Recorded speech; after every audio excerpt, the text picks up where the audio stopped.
माझं नाव ऊर्जा वट्टमारे आणि मी झाशीची राणी आहे आज.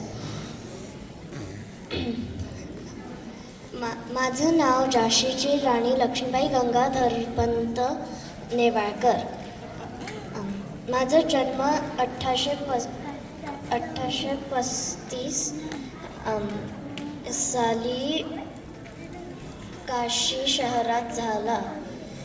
इंग्रजांनी माझी झाशी बळकावली. त्यांना मी सांगितलं, मी माझी झाशी देणार नाही.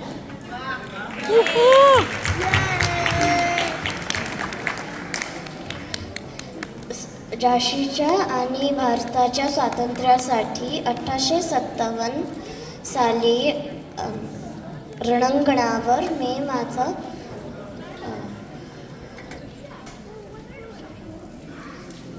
देह ठेवला.